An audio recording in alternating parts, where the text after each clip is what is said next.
Coming to you live from WRUN, Tennessee. It's the Scribbling Woman. Hi, I'm Nancy Rue. I am the Scribbling Woman, and so are you. And that's why we're having this conversation. Here, we talk about the writerly life that is unique to you, no matter your age, your season, or where you are in your creative journey. You are now an official Scribbly, so let's talk. And Jim, what episode is this? Hey, it's the 40th episode. And 40 is approximately the number of years that I have been a published author. And I don't look that at all, do I? The answer to that is no, you do not. For about 20 of those years, in the middle, in the golden era, both for me and for publishing, I was writing middle grade books, YA novels, contemporary women's fiction. So that meant I used to have back-to-back writing projects, all contracted with hard deadlines. So while I was writing one book, I was working on revisions with the editor for the previous one and planning the next one. Well, that was a different publishing era and a different life season for me. But even so, it wasn't healthy for me or for the writing. As one wise editor said to the publisher, "You are going to kill Nancy." Well, that was a different era, but we still live in a world that is really quite pushy. It tells us we must constantly be accomplishing, achieving, moving on to the next thing so we don't fall behind. But behind what? Behind the wall that says if you don't get to work on the next thing right away, you'll never catch up? But catch up with what? Everybody else who's scrambling to get ahead? But ahead of what? It really breaks down here because art is not about competition. It's not a race or a contest or an elbowing for the few available slots. The truth is, each of us, are creating an oeuvre. Now, I'm not certain I'm pronouncing that correctly, but it's French for a body of creative work that reflects who we are and what is ours to say to the world in the most authentic way possible. It's a body of work, which means it has many pieces. To do that effectively and artistically, we need space between each new addition to our oeuvre, even things we don't finish, the pieces we've written simply to discover something about ourselves. I didn't die from overwriting. I actually grew wiser, and I think I can answer the following question. How do we create that space between without feeling like we're doing nothing? Well, first, we discard the belief that we are, in fact, doing nothing.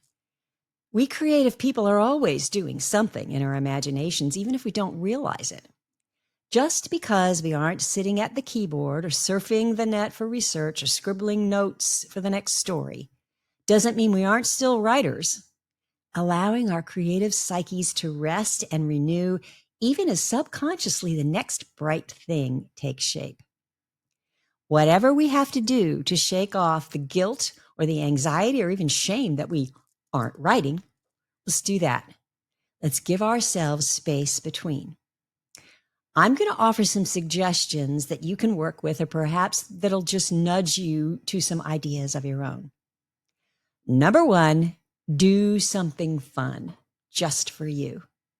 You've been working hard. All your thoughts have been focused on the thing, especially in those final stages. Nathaniel Hawthorne said, "Good reading comes from damned hard writing." This, of course, from the man who called us a mob of scribbling women. But he is right in one respect. It takes a tremendous amount of energy to finish a piece, no matter how short, no matter how much fun we have doing it. So now, between projects, take time for those fun activities that you've set aside while you were getting it done. Take yourself out on a day or afternoon date to an art fair, a movie theater, or the zoo, something that has nothing whatsoever to do with writing. I like to go to the square in our small town and poke around in the artsy shops and then treat myself to a latte that has amazing art on the top. You could have a Prime Video or Netflix marathon with themed snacks. Nothing like watching Poirot with tea and biscuits, which of course are cookies. I seldom watch Miss Marple without a glass of sherry in hand. Call your best friend or grab your partner and go shopping or hiking or pubbing. Two of my writerly friends and I love to do a goodwill run. Creative writers are not dull people with our noses constantly to the proverbial grindstone. We are delightful, playful beings. We must have time to nurture that part of ourselves. Number 2, let yourself explore some of your other creative, fun things. Get out the watercolors, unearth the calligraphy pens, dust off the sewing machine, plan a garden, try a new recipe and put your own spicy spin on it. Many writers swear by their knitting, their quilting, their guitar playing, their scrapbooking as meditative ways to clear their writerly minds before a new idea begs for focus. Between novels, I create all new pages for my binder journal, complete with things I tear from magazines and stamps from my collection. This even applies to being between different phases of a project, whether it's between planning and writing or draft 1 and draft 2. We need to explore all aspects of our creativity. And number 3, explore yourself. We are constantly growing and becoming, we writers, which means we're slightly different people each time we turn to a new story or nonfiction piece. Between those pursuits is the perfect time to ensure that we are growing and to see ourselves as we are now, not as we were at the beginning of the last project. Now, if journaling appeals to you, go deep. Start by free writing about what there is to explore. Note the changes you see in yourself. Scribble on about the challenges and struggles that you face now. If you want to journal, but you don't know where to start, help is on the way. On Cyber Monday, December 1st, 2025, you'll be able to order the Rabbit Hole Journaling Method by Abigail Horgosh, one of the Scribbling Women, which will be available on Amazon. It's an excellent resource for beginning a journaling practice. Now, if journaling isn't your thing, a meditation practice, creating a vision board, focused walking could work for you. Whatever allows you to get reacquainted with yourself. Think of it as reconnecting with a friend you haven't hung out with because you were writing the final draft of your 300-page novel. If there is some inner niggle that won't leave you alone, now is a good time to focus on healing for that. You may be concerned about how much time you spend scrolling on your phone or playing games. Or your most important relationship is feeling ragged at the edges. Or you realize you're still trying to control your adult children. Those are the kinds of things you can seek help from. A trusted friend, a professional counselor, spiritual guide. Now is the time. If you're seeing a positive change in yourself and you haven't had time to appreciate it, give it more slack on the leash. Set it free to see where it takes you. You may be feeling more confident, and who doesn't after finishing a piece of writing? You might sense that you no longer need to acquire, that you're content with what you have. Perhaps you're less willing to listen to whining to enable people in their wallowing. Working on a long-term project often brings that out in us. In between is the time to see where it leads. Number 4, visualize how you want your writerly life to be when you do engage in your next creative pursuit. Do you want better hedges? What some call boundaries, though scribblies like the softer, more creative term.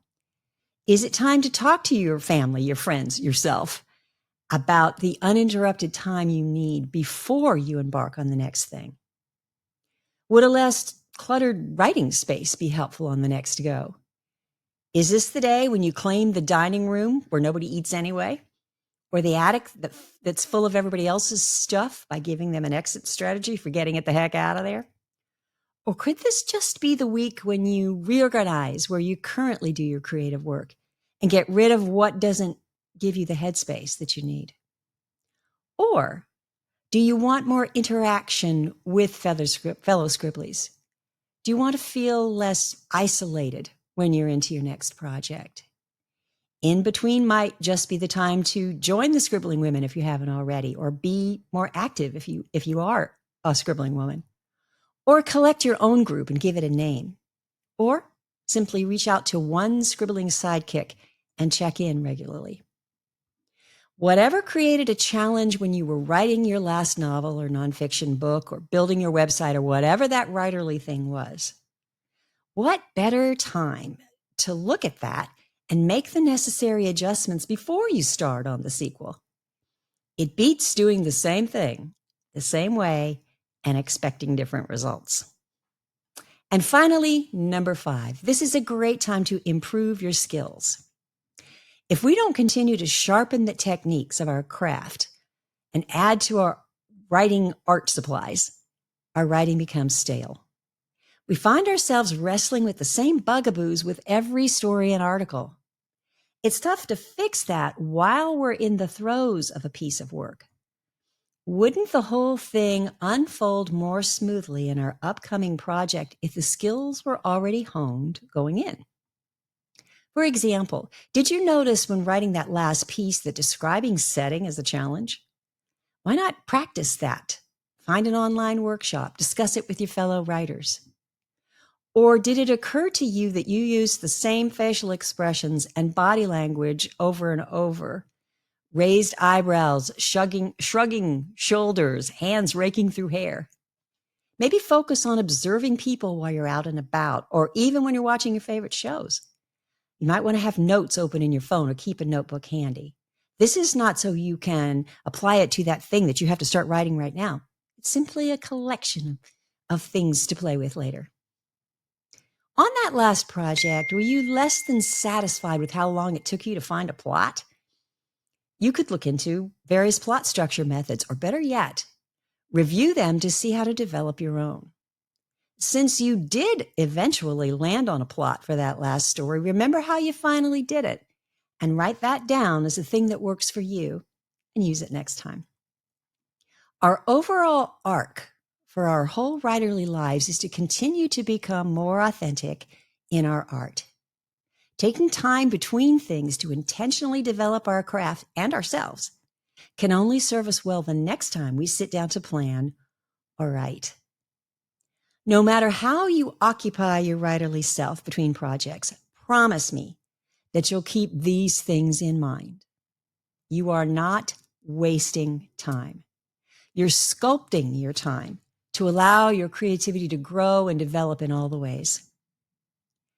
Secondly, finishing a writing project or even deciding the one you've worked on is not what's authentic right now requires time and energy. Breaks between are as essential as they are for athletes. Even the most in-shape runner doesn't do a marathon every weekend.